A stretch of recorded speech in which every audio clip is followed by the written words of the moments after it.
5:02. So I am going to start this webinar right now.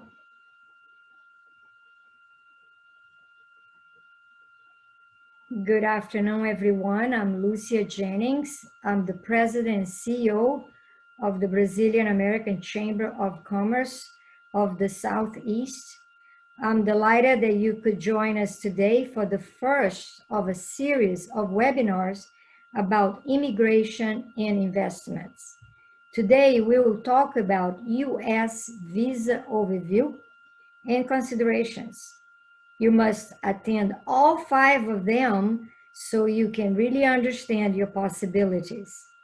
I suggest that you get a pen and a paper to write things down, as we will talk about different types of visas today. Before we move on with the introductions of our panelists and conversation about the topic, I would like to bring to light a few points. The first one is, can everyone hear me okay? If you have any technical difficulties, please let us know via the chat with the option of all panelists and attendees.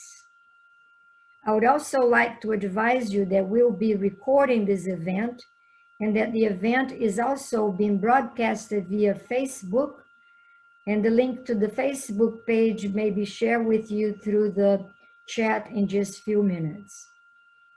Please also know that all questions should be submitted through the Q&A button. We will answer your question as we receive them, and they pertain to the topic that we are addressing at the time. We'll be able to accept questions written in Portuguese, English, and Spanish. If we run out of time and cannot answer your questions during the broadcast, we'll email you the answer after the event. So let's move on. We have a great program for you today, hosted by the Brazilian American Chamber of Commerce of the Southeast in partnership with InvestAmerica and David Hirson and Partners, LLC. I would like to start by giving you a brief introduction of the Chamber. This is an independent nonprofit membership organization that was founded in 1996 in Atlanta, Georgia. It has as its mission to provide a unique two-way gateway for our members to foster and strengthen new commercial and personal relationships in Brazil and the Southeast United States. We work around 3 pillars. The first one is the information. We provide business with target programs to identify and obtain the right opportunities. Programs like the one we are hosting today to hear from experts about a specific subject, and others to stay up to date with all aspects of business opportunities. The second pillar is connections.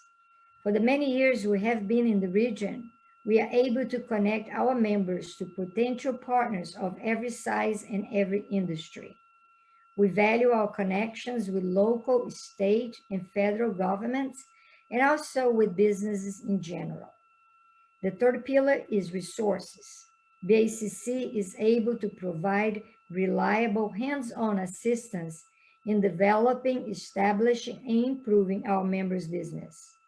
Our members are our referrals and subject matter experts for doing business in the US and in Brazil. We exist to serve our members to grow their business or to reach the determined goal.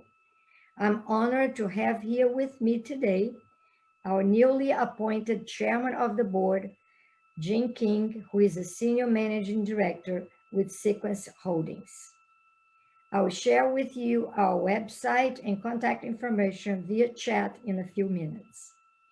Now, for the topic of our discussion today, which is U.S. visa overview and considerations. This is a topic of great interest from foreigners looking for a pathway to residence in the United States. For the discussion, we have a great team to guide you in this journey, from the best advice on the options to invest in the USA to the legal implications. Our panelists are Jane King, Mike Zanuck, and Mila de Orlando from InvestAmerica, and from David Hirson Partners LLP, the one and only David Herson and Marcella Gallek. I want to ask each panelist to introduce yourself by stating your name, your company name, your position and responsibilities and experience. So let's start with Gene. Gene, please. Hey, thank you. Nice to be here with everybody. Gene King, Senior Managing Director of Sequence Holdings, and we are partner with InvestAmerica, and I am looking forward to speaking with everybody, and hopefully I'll have a little closing comments as the new chairman of the Brazilian American Chamber of Commerce Southeast. Thank you for being here. Certainly, Gene. We're going to wait for the end to give you the time to talk about your enrollment with the BACC. Now, Mike, could you just give us an introduction of yourself and InvestAmerica? Absolutely. Thank you, Lucia. We're very honored to be here today and speaking with you and with David Herson and partners. My name is Mike Zenik. I'm the CEO and president of InvestAmerica and also the managing principal of Sequence Financial Specialists, which is a FINRA registered broker-dealer based in Charleston, South Carolina. I'm based in Tampa. Collectively with our Sequence family, InvestAmerica has been representing or represents clients, customers, investors, and families from all over the world to immigrate to the United States via various investment vehicles. And we provide those consulting services to those investors, helping them to whichever pathway they've chosen to find their way here and make it as smooth a process as possible, and making sure that we are providing our expertise when it comes to investment banking, consulting, tax, accounting, those types of things, where we make sure that the transition is smooth and helpful. Well, thank you so much, Mike. And Mila, please introduce yourself. Good afternoon, everybody. My name is Mila Deolano. I work with InvestAmerica about 2 years. I am the Global Development Coordinator. It's a pleasure being with you here today. I am going to be on standby off cameras for a little bit, just in case if you need any help with Portuguese and Spanish. I'm all yours. Welcome, everybody. Thanks, Mila. David, please introduce yourself. Thank you, Lucia and Gene and Mike, for inviting our firm to join with you. It's our pleasure, and we look forward to a good series. My name is David Herson. I'm the founder and managing partner of a law firm in Southern California, and we have 8 attorneys and a total staff of over 20. We only do US immigration work, and mainly the business and investment side, although we do family and effectively a full service immigration firm. I have experienced immigration to the US because I came from another country 40 years ago, and I've been practicing law in the US, having practiced law overseas for 10 years before my arrival. So I hope you get some value from this program and enjoy it. Thank you. Thanks, David. Marcella, please introduce yourself. Hi, everyone. It's great to be here. Thank you, Lucia. My name is Marcella Gallek, and I'm a Brazilian attorney. I'm the main point of contact here for Latin American clients at David Herson. I'm also a business immigration specialist, so I have over 10 years of experience working with different types of immigration cases. And as Mila, I'll be here to address any questions you might have in Portuguese and Spanish as well. Okay, thank you, and I hope you enjoy.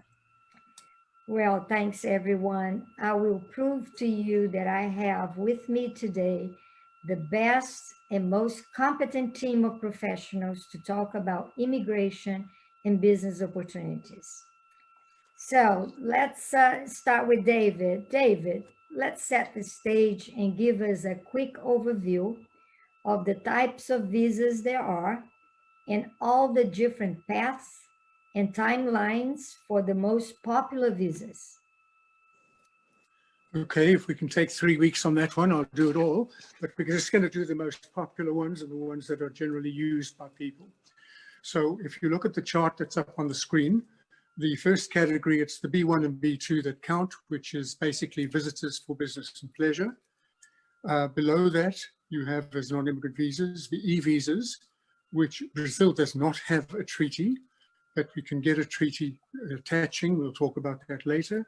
F1 is students, and G generally doesn't work for this for anyone normally. H1B is a specialty occupation. If you have a bachelor's degree and the job offered requires that degree, you can get a work visa. All these work visas are temporary visas. The J1 is an exchange visa, where if you're bringing something to the US, or you could take something from the US back to your own country, that's what that's about. The I1 is basically a media visa, where you would be part of press or any other media, allows you to come into the US, be paid to do your work, to give the information you're working on back to your home country and generally your employer there. The L1 is an intercompany transfer, and that's how I got here. I moved from my law firm overseas to a new law firm we set up in the US, and 40 years later, I'm still here. 35 years later, I've been a US citizen as well. M1 is similar to a student visa, but that's more for a vocational occupation. The O's and P's are for specialists in sport, entertainment, and other areas. Then the Q, R, S, T, N, and U are not relatively rare. They're relatively rare, so I would say let's pass them for the moment. When we meet with people, we analyze you for all categories and try and find what is best for you. Moving to the permanent residence visa side, you've got the immigrant visas. You have the employment of the EB1A, that's someone with extraordinary ability. EB1B and C. Well, B is basically researchers and others. C is your intra-company transfer green card. We'll do a lot more on that in a while. Investors, you have your EB5, and other than that, you have political asylum and the visa diversity program. On the citizenship side, you can either get it by birth in the US, or by naturalization, or by adoption if you meet certain minimum requirements. Next slide, please.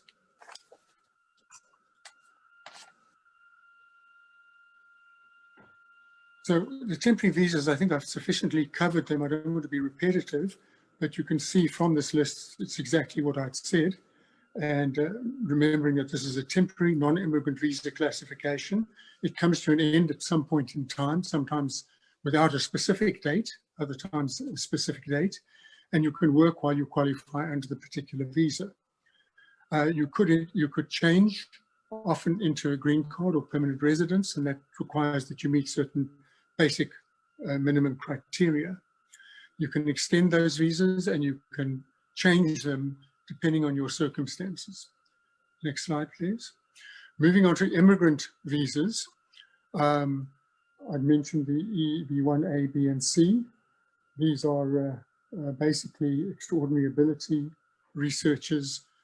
Then the EB2 is national interest waiver. If you can prove that you are bringing something to the US which is in the national interest of the country, you would qualify for this. And the beauty of the EB1A and the EB2 is you don't actually need a sponsor, you can self-sponsor. EB2, without the national interest, and EB3 is where you can have a job offer. A recruitment is done of US workers, and if you find that there's no US worker currently available and qualified for the position, you'll get what's called a labor certification, and then you can move on to your green cards. So just for the purpose of language clarification, immigrant visas, green card, same thing.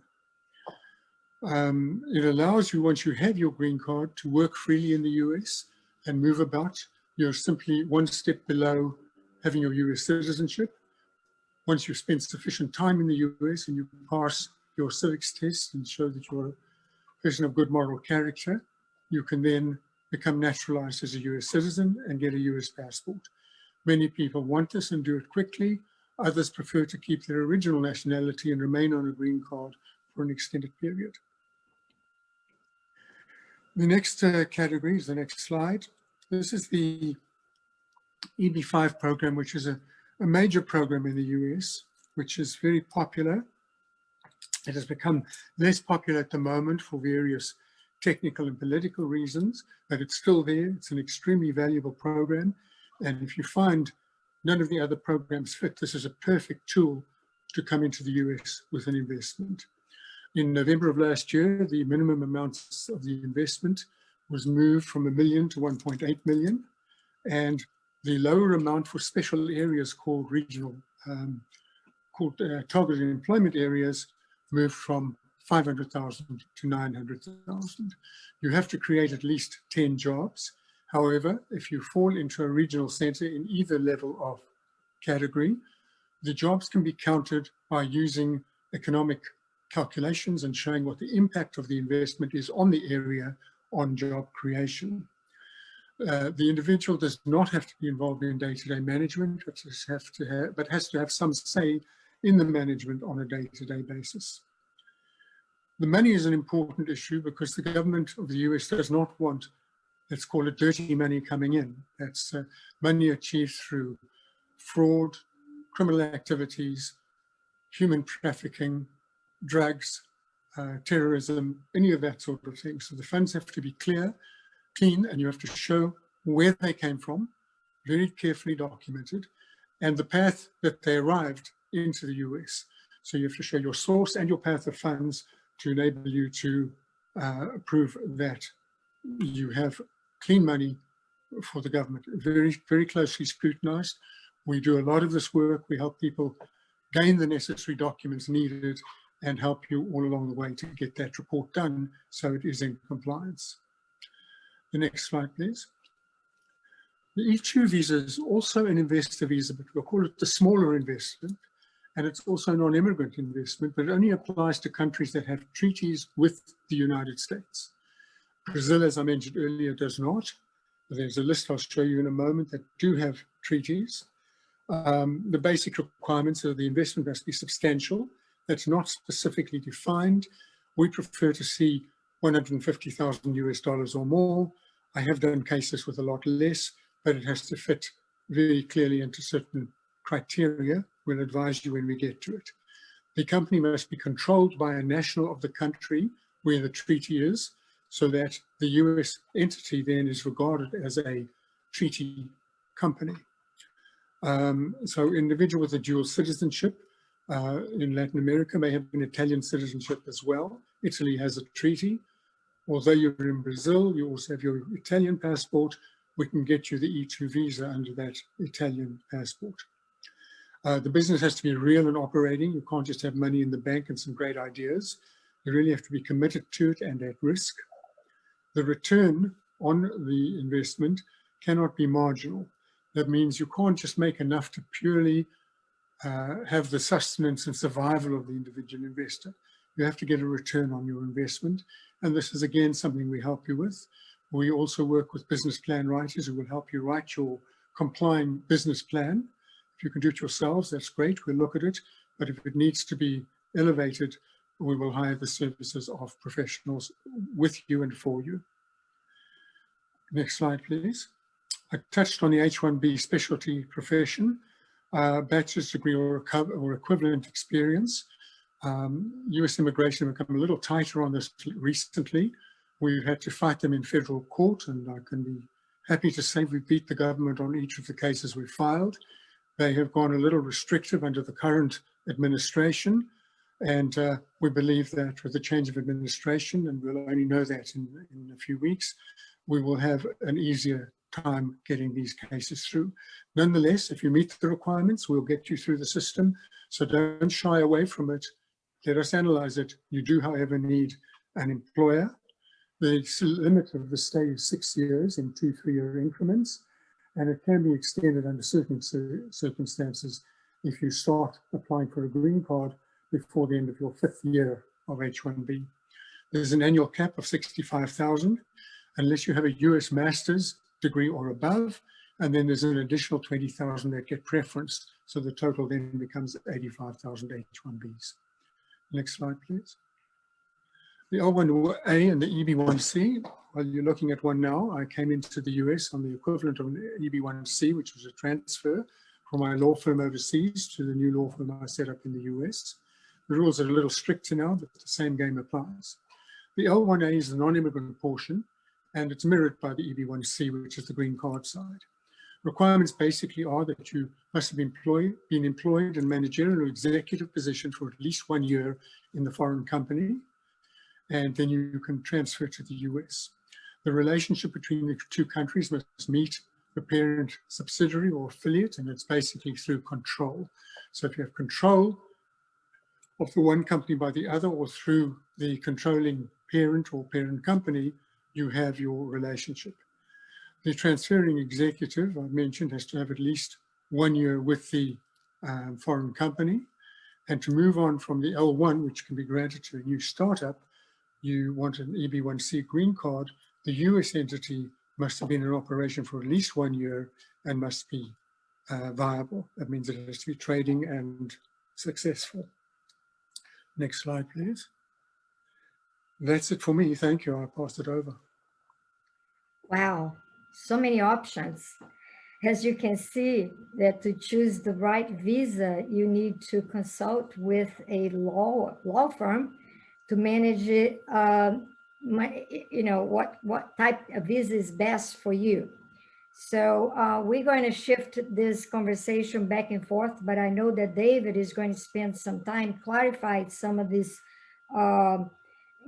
questions or doubts that you may have to go through this alphabet of visas. So let's ask Mike about InvestAmerica. Mike, tell us, what are your experiences with helping foreign immigrants to the US? What are the services InvestAmerica offers that could help families and individuals to conquer their goals, to invest, live, and work in the United States of America? Thank you, Lucia.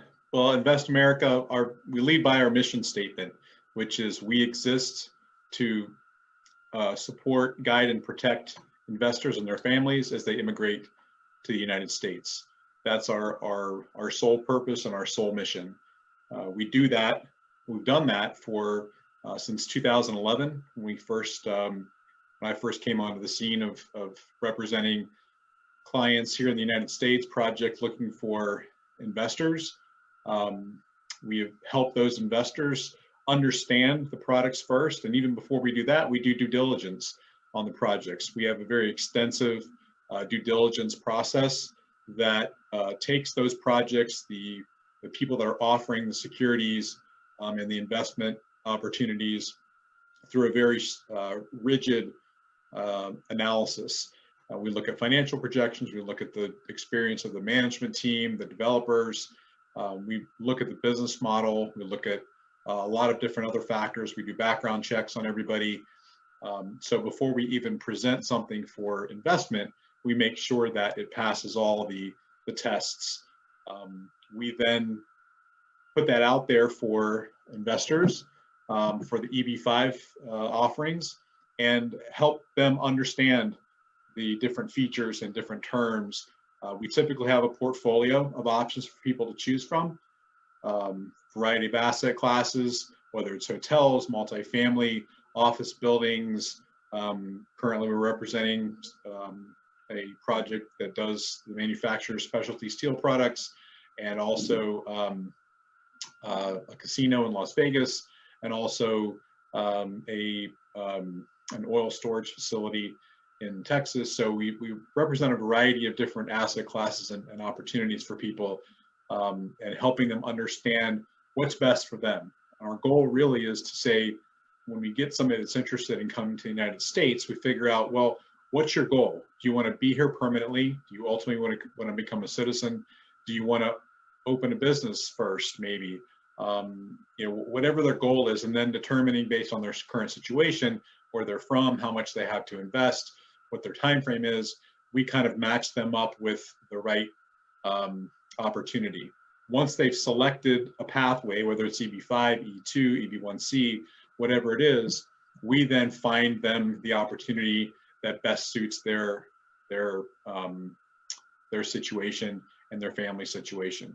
And our services are, even though we represent the issuers and the projects that are looking for investors, because we're a securities brokerage firm and do things in accordance with the SEC and US securities guidelines, we have to act in the best interest of those investors. So if we do something, as we're promoting something that isn't in their best interests, that situation can get us in trouble, and ultimately lead the investor down a pathway that may not be right for them. So our first and foremost responsibility, even though again we're representing the developers or the issuers, is to protect the investor and make sure that they're getting into the best opportunity.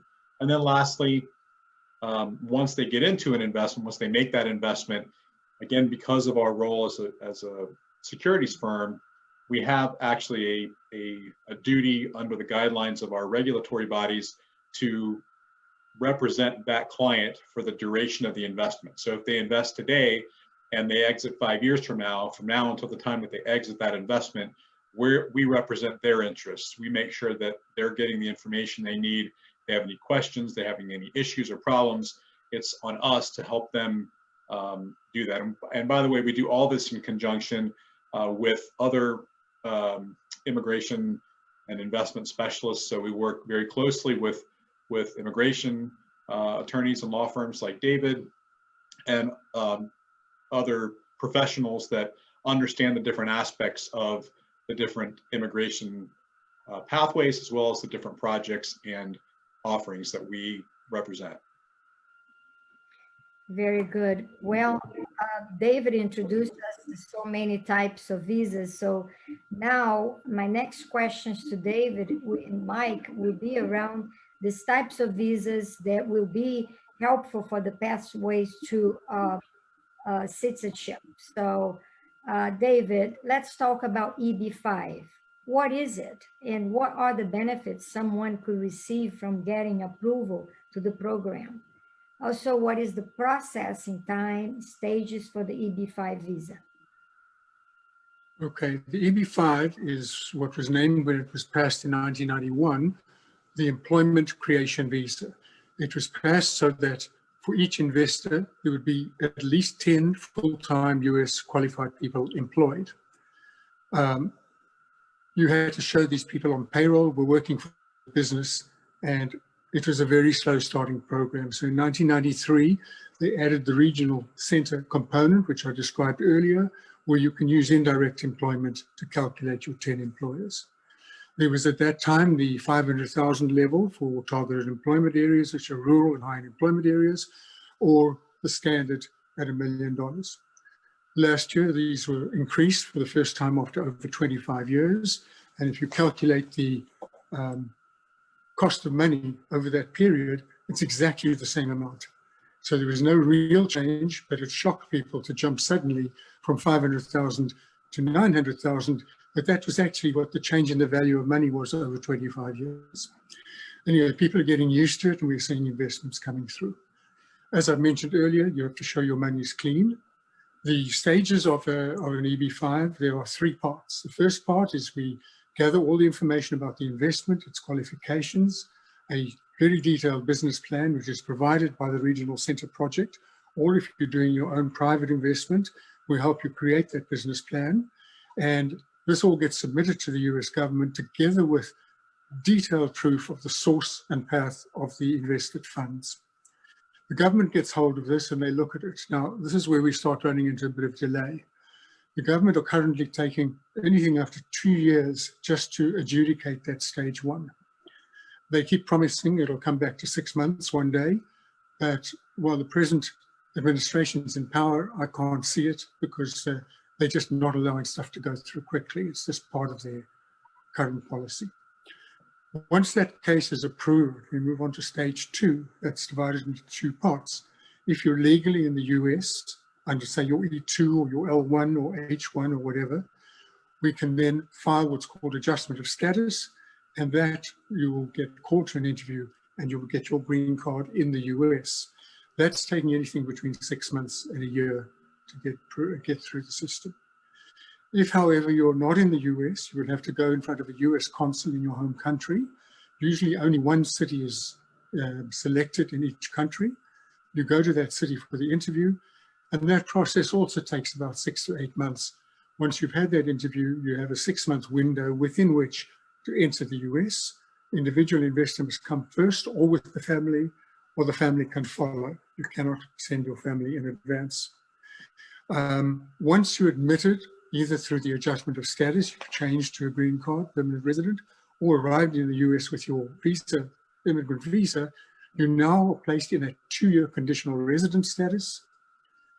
During that 2 years, you may not take any of your money back, and the project has to create the 10 jobs for each investor in the project, so that you can show at the end of the day that 10 jobs were created and can be allocated to your investment.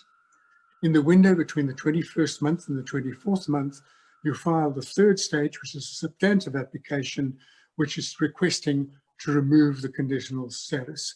Once that's removed, and that's taking anything up to 5 years at the moment, although the US government now allows you to get your money back after you file the form I-829 to remove the condition, you'll eventually have your full green card. Just a side issue, a lot of people miss the point that from the date that you get your conditional residence, your 5 years starts to count towards your US citizenship. So the minute you actually get your permanent residence through the removal of condition, much more than 5 years has passed, so you can immediately go ahead and file for US citizenship by naturalization. Thank you. Wow, thank you. Mike, since we're talking about EB5 program, let me just move on to this question. It's going to be 2 questions for you, actually. Okay.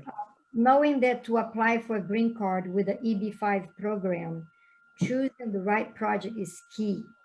How many projects have you represented so far? And are any of them done and already start paying investors back?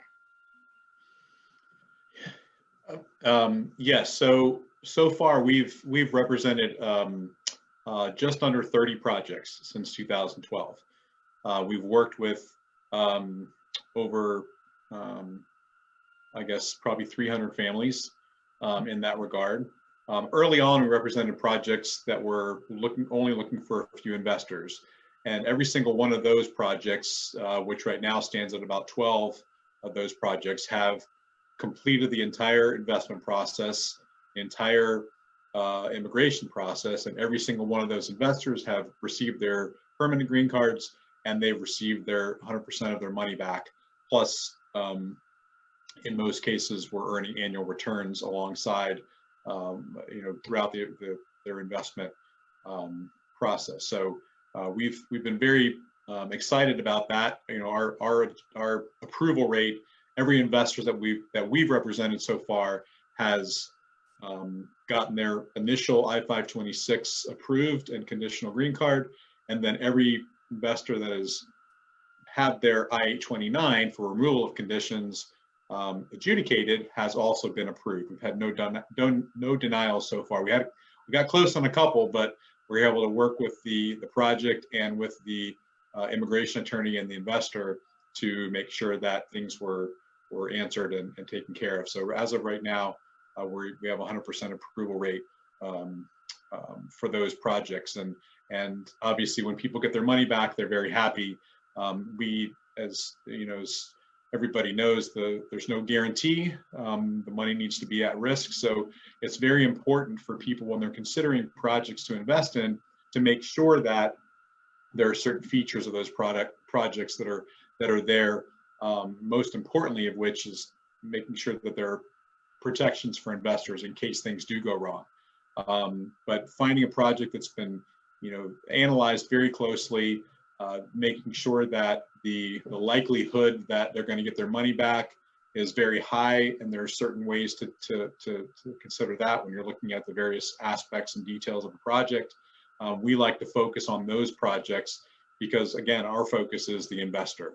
And even though we're representing the projects, we know that if we have success and we represent high quality projects and get investors and their families in those that they have success in, that ultimately our business will thrive. And we're helping these families really consider the investment's one thing, but ultimately this is a life change for people and their families, where they're picking up and moving to a brand new country that it's difficult enough. So making sure that they invest in things that are going to protect their interests and making sure that they're going to achieve their goal is really what our focus is. Wow, this is a great results. I'm very excited that you were able to work with 300 families since 2012. That's a huge impact. Congratulations. So let's switch here to David. And David, what is the E2 Treat Investor Visa and how does someone qualify for it?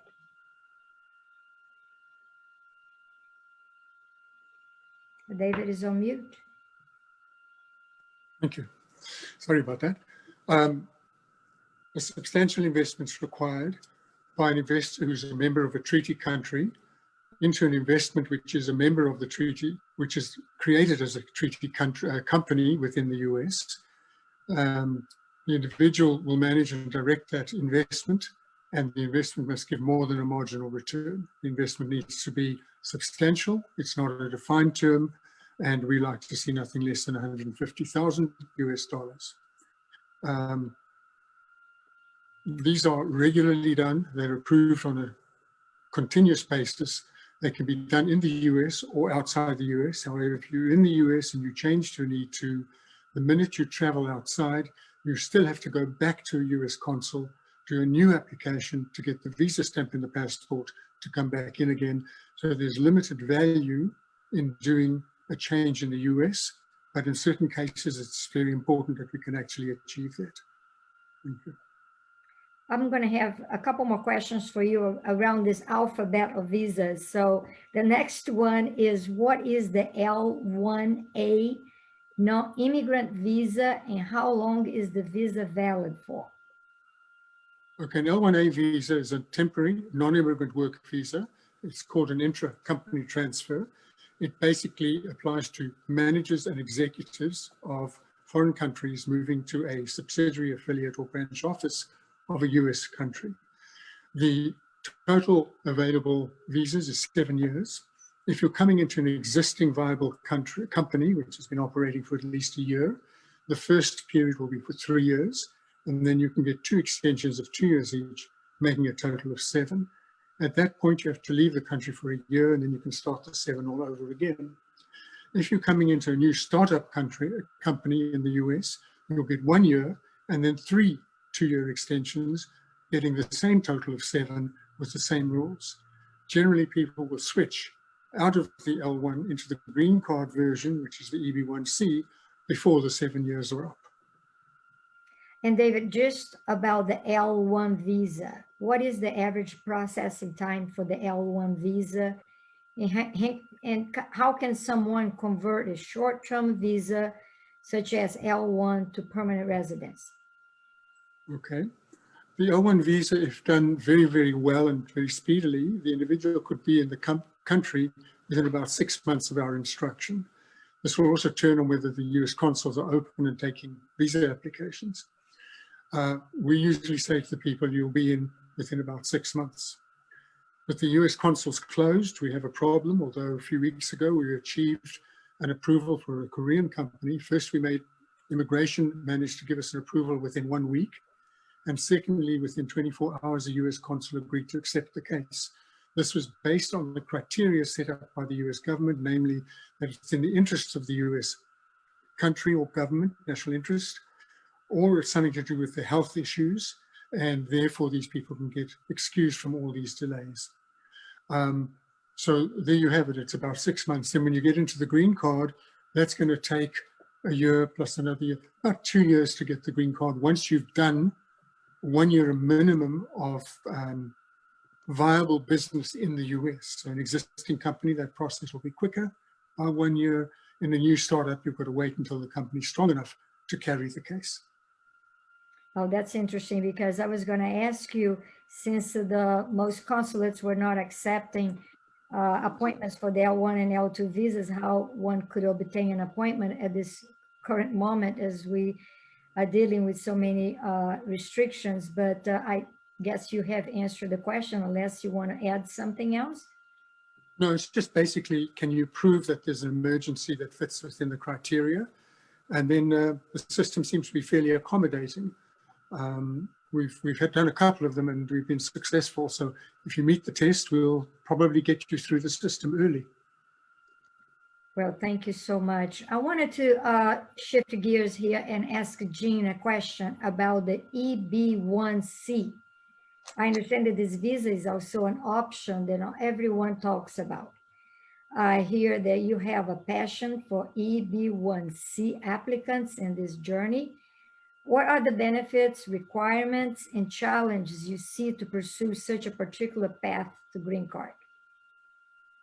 See, this is a great question because one of the reasons I originally joined the Brazilian American Chamber of Commerce, Sequence Financial Specialist, is a FINRA licensed investment banking broker dealer, and we're all about mergers, acquisitions, capital raise, debt restructure.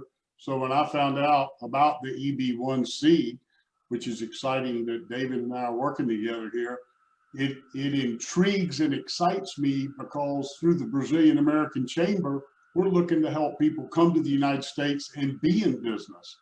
EB5 is an investment into an already ongoing business.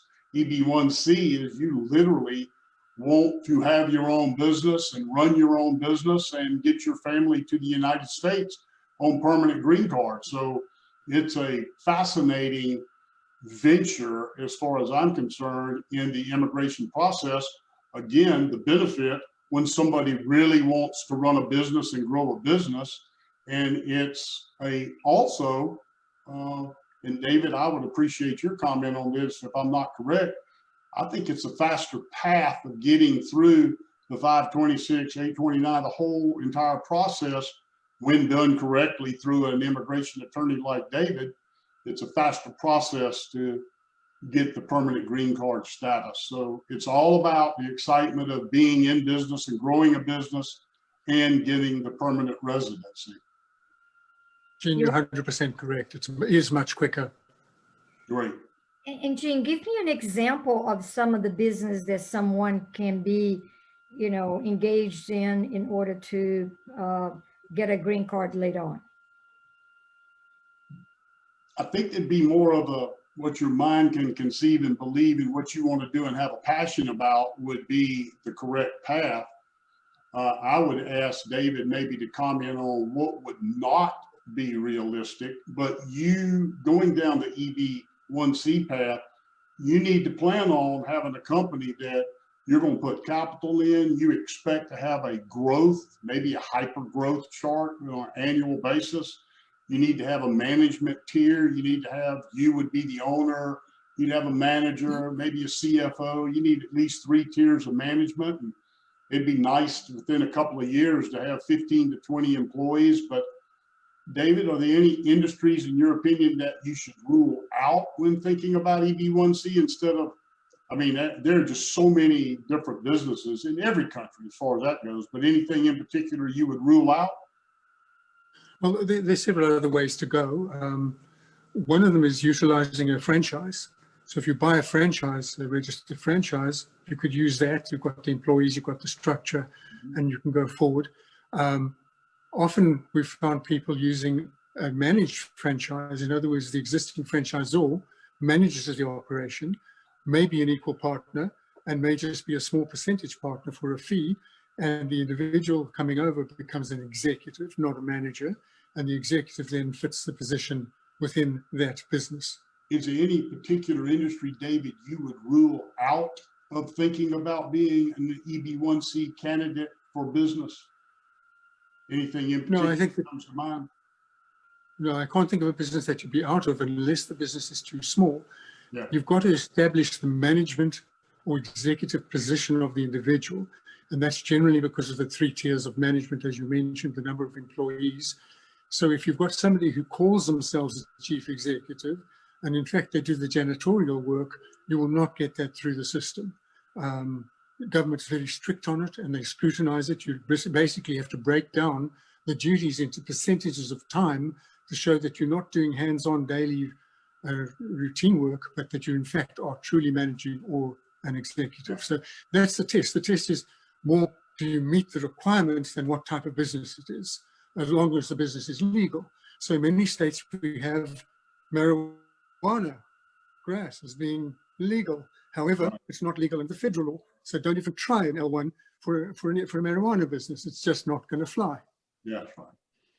Yeah, Lucia, I would say my excitement about the EB1C more than anything else is working with people that, because we're investment banking, want to grow a company. They really want to do due diligence, whether, like David says, this on a franchise. It can be a lawn and garden business. Lawn and garden business can get 20 people working real fast and have 3 or 4 tiers of management and do a marvelous job for a family. So it's most importantly, what Mike and I try to do when interviewing somebody is don't try to pigeonhole them in a business that they don't have passion for. They need to have passion for it and get around it and get excited about it.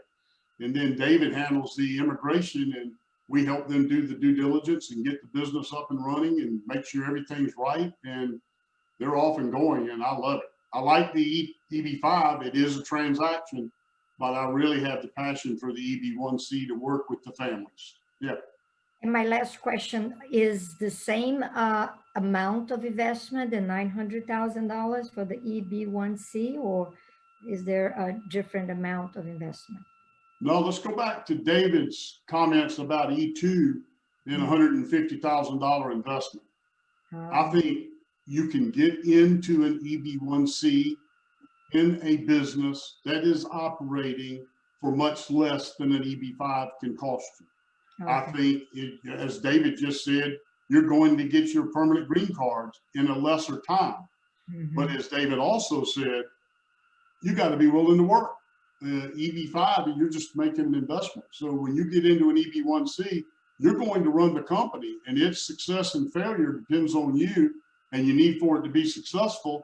So costs can be a lot less than EB5. They can be more.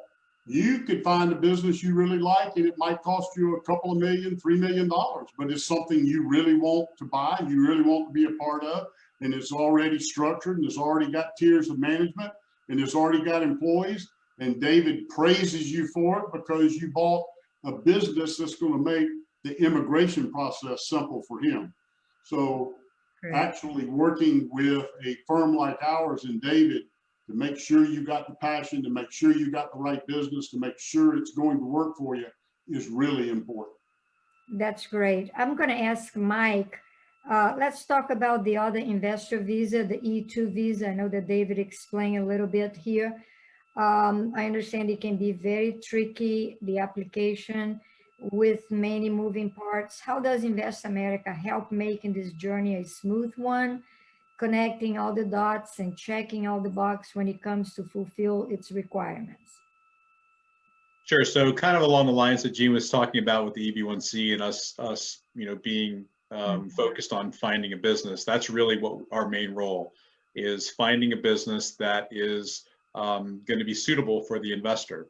It is, there are several E2 sort of turnkey options that are out there, and we're exploring several of those in a variety of categories right now. But overall, again, given our investment banking background, what we want to work with somebody that's interested in E2 is, what is their requirements? How much money do they have to invest? Where do they want to live? What things interest them? What do they have experience in? How quickly do they want to get here? Are they looking, for multiple family members that may need multiple applications? So there's a variety of things to consider, and our role, working alongside the immigration attorney like David, as well as the business plan writer that will provide an effective business plan, and also working with tax planning specialists, because we want to make sure that they understand, even though there's some tax advantages for people coming on E2 versus a permanent green card, there are ways to even maximize more, and even more your exposure to global taxation in the United States. So we like to put together a team of people that are working on a particular application, and our role is to go out and find that business that best suits them. Then from that point, we usually provide them with 4 or 5 different options along the category of all the different characteristics that they identify to us. And then within that, once they kind of figure out which one of the ones that they are most interested in, we do due diligence on those businesses, And then we sit on their side of the table negotiating the best terms, best business terms with either a franchisor or if they're buying an existing business, and then ultimately help them to close the transaction and do everything we need to do and be helpful with preparing the petition. So it's definitely, you know, it's not, there are some pieces of it that are certainly, you know, complicated, but it's mostly focused on making sure that the business is going to be suitable for E2. And then our other really big focus is making sure that it's going to be a sustainable business, because ultimately people get the E2 to not only get here, but to stay here. So if it's renewable every 5 years, or maybe, you know, lower, less depending on where they're from, we want to make sure that once that evaluation is made by USCIS, when it's renewable, which it's renewable indefinitely, we want to make sure that the business will continue to be there so they can renew it as many times as they want to. So that's another important feature that we focus on. Oh, that's great. Well, I'm going to ask David, what would be the benefits of the E2 visa over the EB5 program and vice versa? I know that we talk about it and Jean made a little comparison, but why don't you just wrap up and give us these differences and why should we go with one over the other?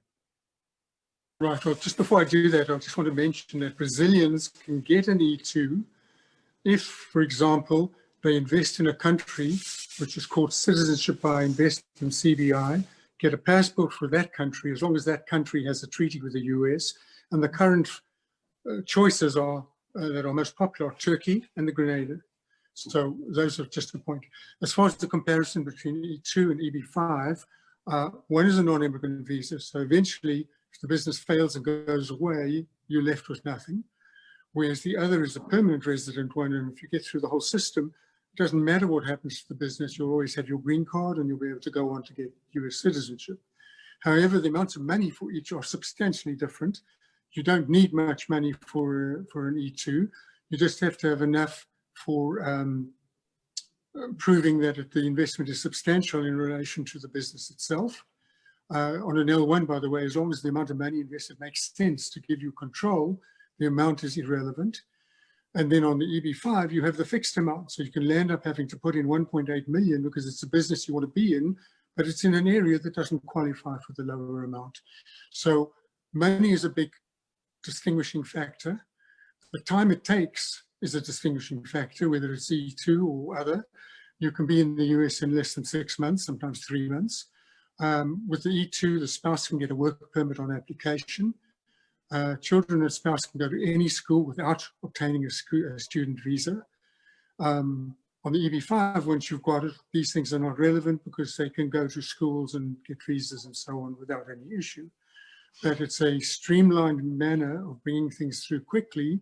And we often advise us to use it as a bridge while waiting for the lengthy time it's going to take for an EB5 to go through the system. Oh, that's great. Since we're running out of time, let's go and move on to Jean. I have a question regarding that H-1B visa. When we talk about H-1B visa, it gets into a very sensitive topic during these pandemic times in the world, and with the uncertainty of unemployment for many visa holders.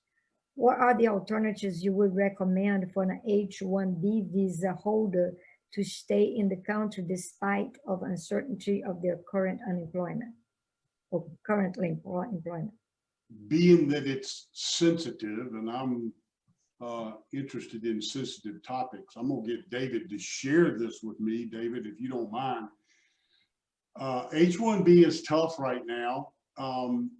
You know, if you're in a great company and that company maybe has a foreign company, you know, you're going to have to look, most likely, again, I'm going to let David help me with this, to replace that H-1B.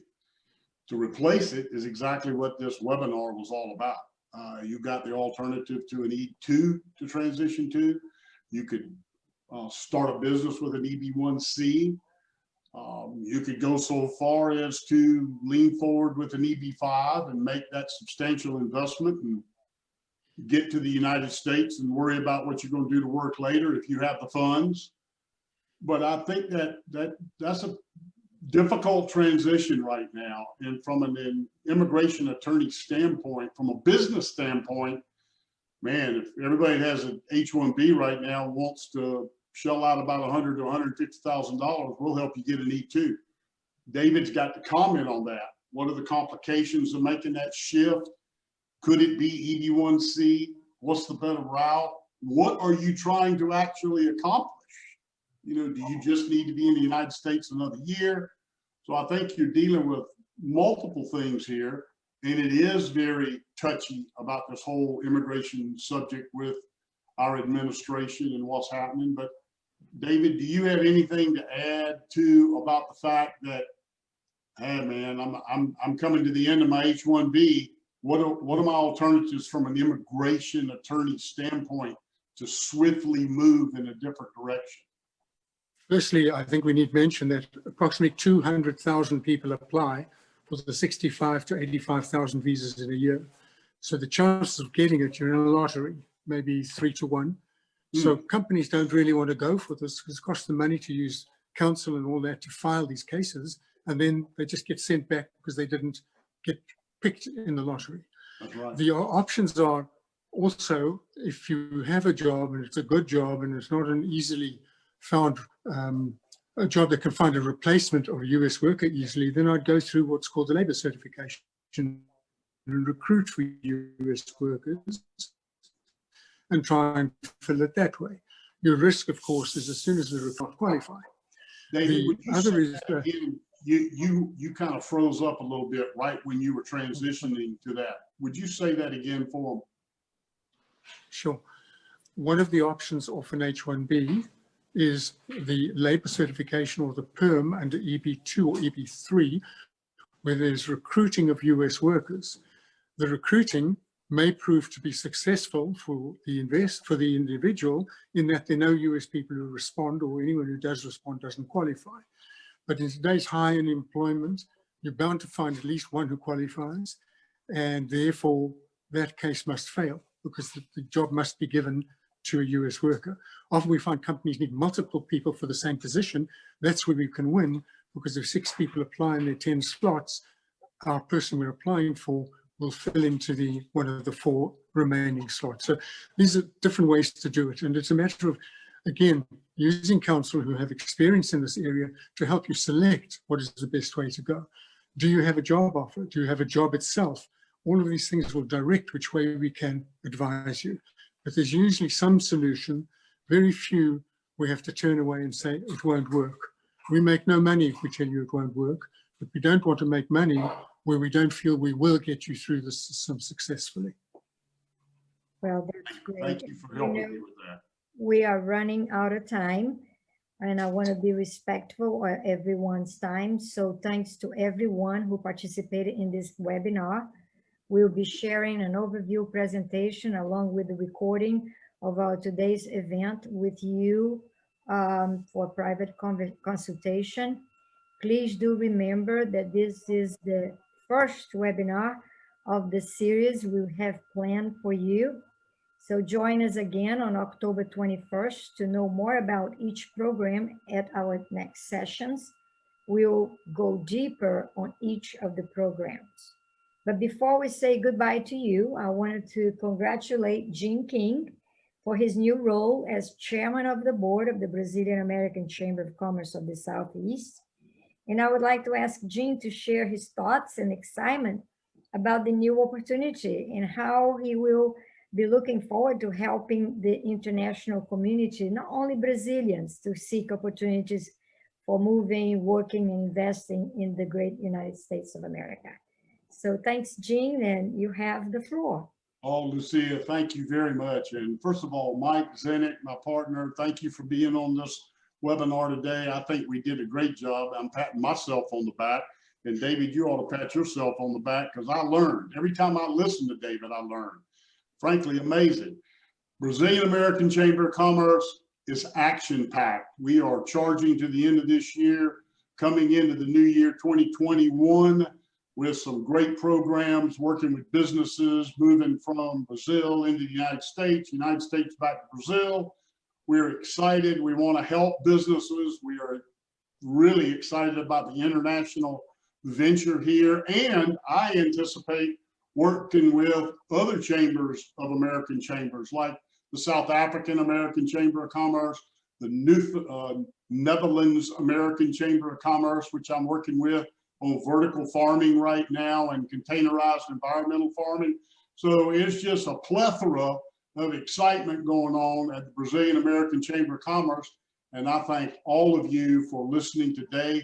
And please do not hesitate to share this webinar with others that you may know and would like to see it. Thank you, Lucia. Well, thanks everyone, and have a safe afternoon, and see you on October the 21st. Thanks, Thank you, everybody. Thank you. Thank you. Thanks, David.